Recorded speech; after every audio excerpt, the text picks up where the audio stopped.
Hello everyone, welcome to Questions and Reason. This is Sessions with the founder. So I got a request that I should do a talk more about Lobola. Unfortunately, this segment is not geared for that. What I will do though is create a new segment where it's just the whiteboard and the marker and us,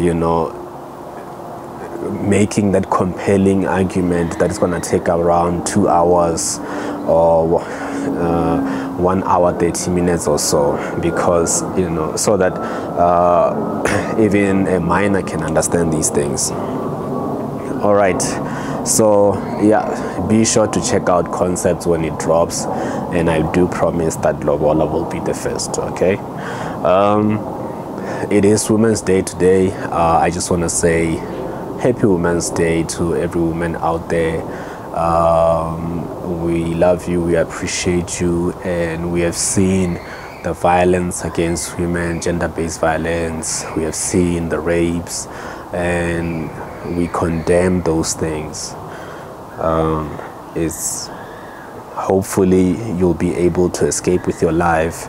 You'll be able to recover. You'll be able to start the healing process, doing the inward work, so that you can live again, so that you can defeat the fears, so that you can love again, so that you can commit again.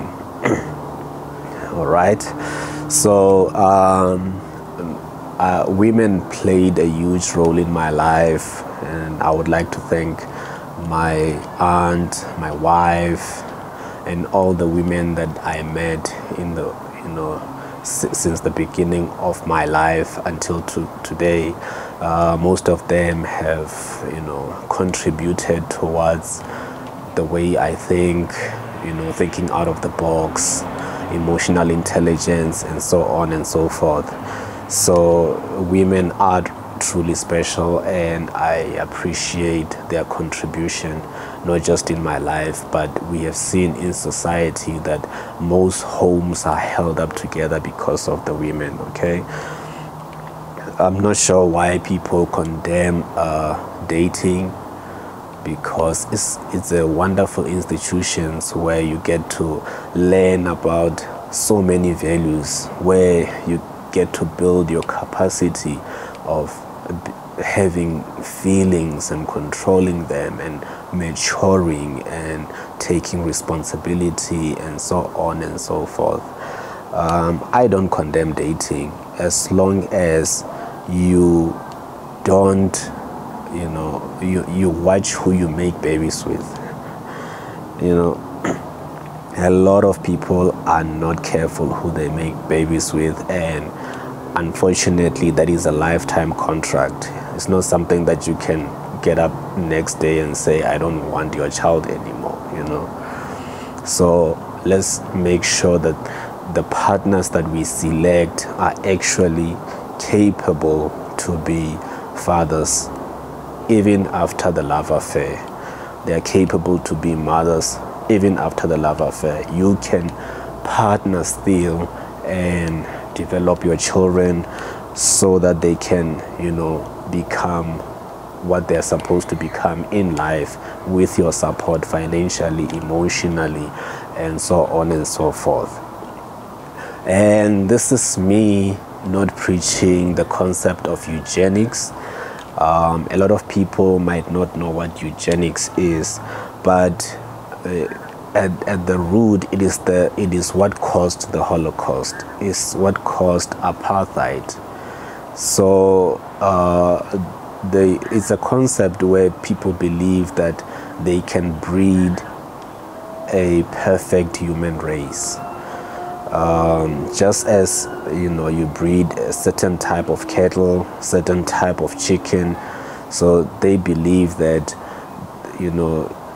people who are inferior, meaning the ones that have maybe a feeble mind, or what it is diagnosed as morons, or people with a very low IQ or intelligence, should be sterilized or should be exterminated and they shouldn't mate with the people of a superior race. And that concept, like I said, has caused so much. That is not what I'm preaching. And what I want to showcase is that if that concept was really true, then we wouldn't have, the brilliance of Trevor Noah, for example. I mean, Trevor Noah is brilliant through and through. That guy is just amazing, man. So he's a combination of what they say is a superior race and an inferior race. So if really defects could be passed down to children through that, I understand heredity, and yes, there are qualities that will be passed down from father to child, or from mother to child, from the parent to the offspring, basically. But it has nothing to do with the color of your skin.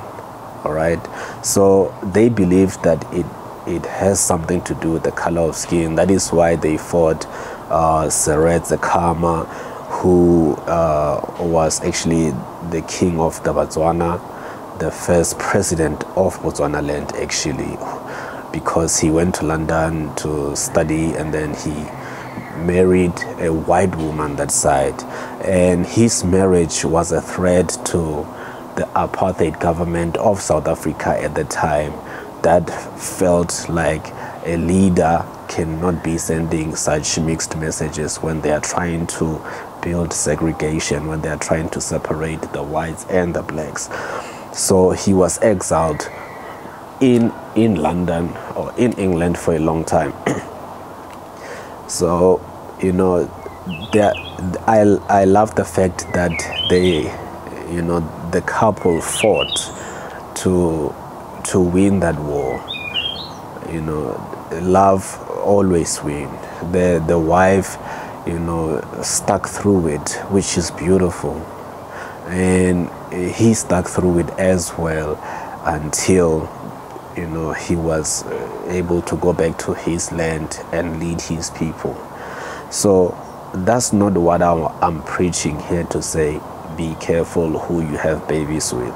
Basically, what I'm saying is that just make sure that you have somebody who's not gonna affect the kids, who's gonna move away from the environment of giving care, of supporting financially, because you guys are no longer in love. That's basically what I'm saying.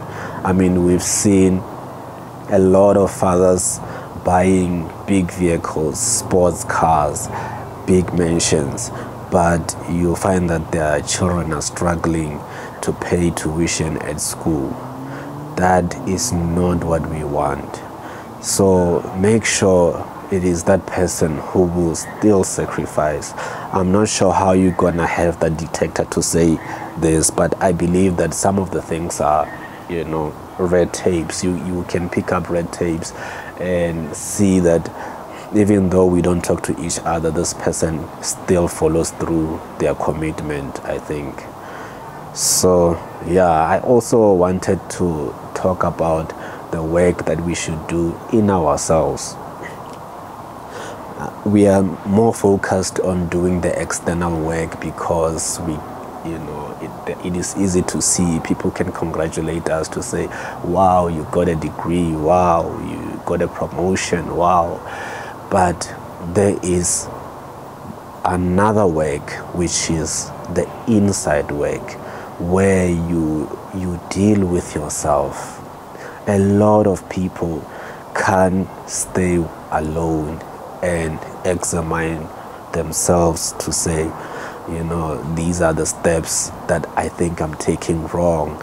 This is what I should do to develop. I mean, people are not even critical when it comes to themselves. They rather defend themselves even against something that is petty.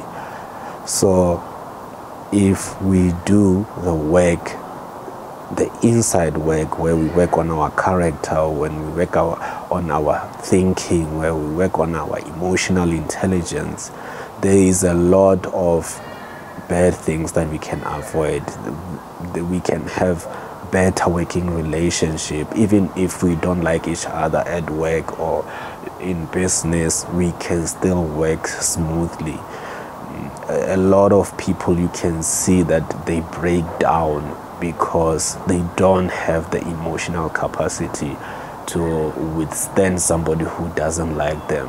They break down because, I mean, somebody said something bad about them on social media, or somebody criticized them on social media or wherever, and this person dwells on this issue and let it define him. The confidence goes away. You start to doubt, and that's because you don't sit down and do the inward work. Okay, so this is just my short message for today. Let's do the inward work. Let's make sure we are careful who we mate with.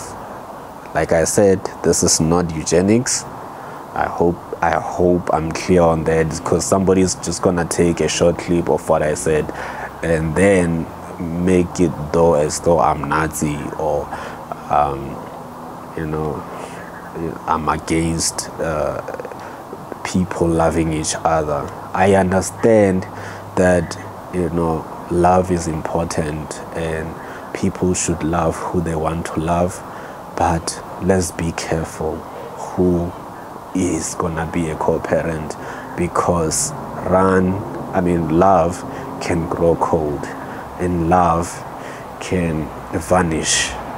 But the question is, even in the day that the love is cold, will they be there for the kid? All right, so yeah, that's just it. Make sure you like, subscribe, share, comment, tell your friends about it, share with your friends, share with your family. All right, this is Questions and Reason. I'm out.